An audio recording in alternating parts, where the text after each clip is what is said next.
So, Bucs fans, how are you after this bitter loss to the Bills? I was thinking about the game and watching some news, and I really wonder why Mayfield or Bowles didn't call pass interference on Hail Mary, which was practically in Godwin's hands. Well, now it's happened, and we can't keep talking about the same subject all the time. In this video, I come to ask a question about our attack and see what they think about how the Bucs can improve it for the next clashes. Before we get to the main topic, if you are new here, welcome to Bucs News. Here we talk about the Tampa Bay Buccaneers, news, curiosities, and behind the scenes of our beloved Bucs. Consider subscribing and don't forget to activate the bell to stay up to date with new videos and channel updates. I was analyzing our team's statistics so far and I could see that we are not that bad in some aspects, but in others we are very bad and in need of urgent improvement. Starting with our QB, Mayfield has a total of 1,600 aerial yards in 7 games, mostly using Mike Evans. Evans recorded a total of 509 receiving yards this season and scored 5 touchdowns. The second wide receiver most used by Mayfield is Godwin, who has a total of 452 yards and just 1 touchdown so far this season. So far I have found participation in short and long distance passes to be good, but we know it can improve. What's worrying me, and I think it's your concern as a Bucs fan, is the run play.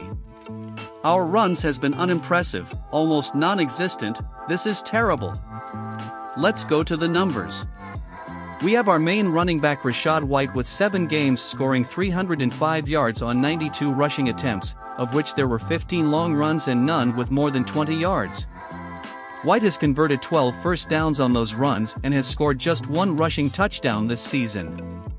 And if we take the numbers of our other RBs, they are even more frightening. Ke'Shawn Vaughn, with a total of 5 games and 20 balls in his hands, recorded a total of 33 rushing yards for 9 long runs and none for more than 20 yards. He didn't convert a TD or any first downs. Chase Edmonds has 3 games and only 7 rushing attempts. He scored a total of 25 rushing yards, 14 long runs and none for more than 20 yards. He didn't convert a TD and got 2 first downs. Sean Tucker has 6 games so far with 15 rushing attempts and 23 rushing yards, 7 of which are long runs, but none of more than 20 yards. Also in his campaign he did not convert touchdowns and managed only 1 first down for the Bucs.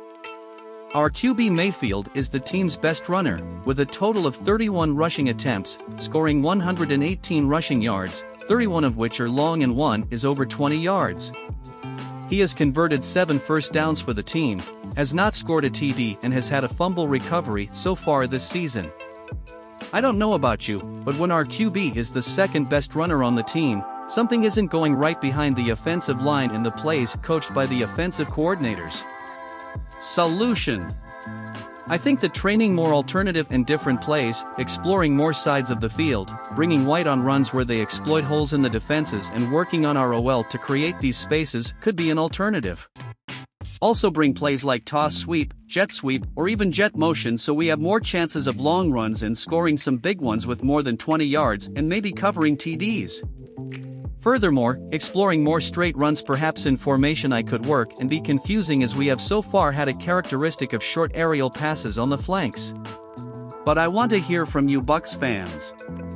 Leave in the comments what you think Bowles and Mayfield can call in plays that help us have more runs and better explore our attack. Thanks for watching.